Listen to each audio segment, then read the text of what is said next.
Miss হবে না আপনার পছন্দের টিভি শো। দেখুন জি5 অ্যাপে একদম ফ্রি।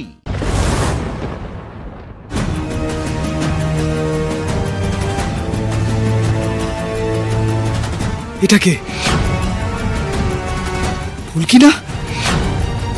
ফুলকি তো।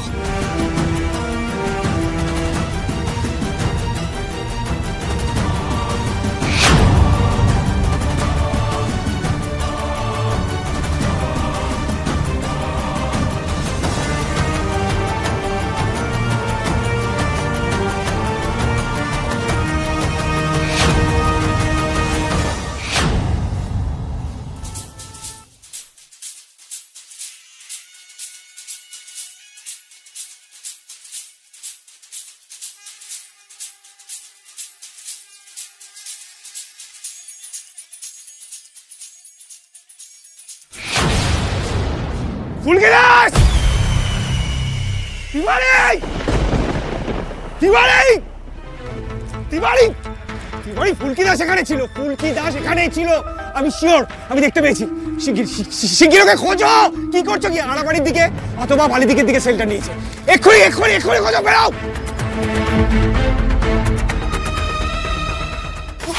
এটাই রবির গ্যারেজ? হ্যাঁ ভাই, এটাই রবির মোটর গ্যারেজ। নবাবগঞ্জের কেউ দিকটা সেভাবে আসে না। চল দা ভাই, দাঁড়া। কি হলো? এখানে এরকম একটা পরিত্যক্ত গ্যারেজে থাকাটা সেফ হবে? জেঠিমণি আছে আমাদের সাথে। স্যার, আমাদের কাছে আর কোনো উপায় নেই। আমরা কার বাড়িতে আশ্রয় নেব? আর তাছাড়া পিয়াল্লাদা বন্ধুকেও আমরা কিচ্ছু জানাইনি।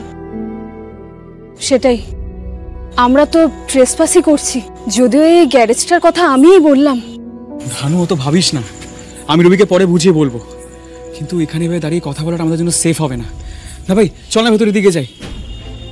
তবে হ্যাঁ, জেঠিমণির একটু অসুবিধা হবে হয়তো। জেঠিমণিকে নিয়ে অত ভাবতে হবে না বাবা।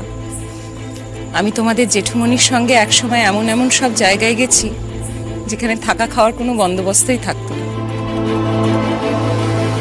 আমার এসব অভ্যেস আছে। আমাদের বেশি দিন এই অবস্থায় থাকতে হবে না। আমার বিশ্বাস যে জামাইবাবু চোখ এড়িয়ে একটা পথ বের করে আমরা এখান থেকে ঠিক বেরোতে পারবো। স্যার, এখন চলুন। চলো সবাই এসো। সাবধানে আয় তোরা। জেঠিমণি সাবধানে এসো। সবাই দেখে দেখে আস্তে আস্তে এসো। আস্তে বাবা, আস্তে জেঠিমণি দেখে এসো। আস্তে আস্তে আস্তে আস্তে চিনু, দেখে এসো।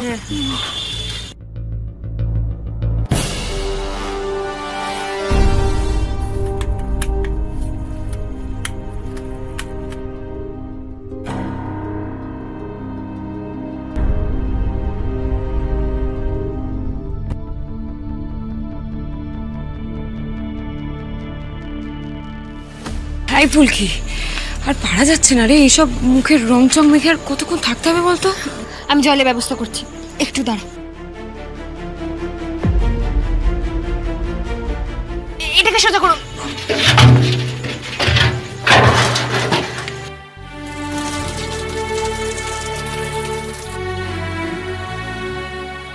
ভেতরে একটা ঘর আছে দেখলাম, আমি ঘরটা পরিষ্কার করছি, তোরা আয়। জি5 ডাউনলোড করুন আর সব এপিসোড দেখুন একদম ফ্রি।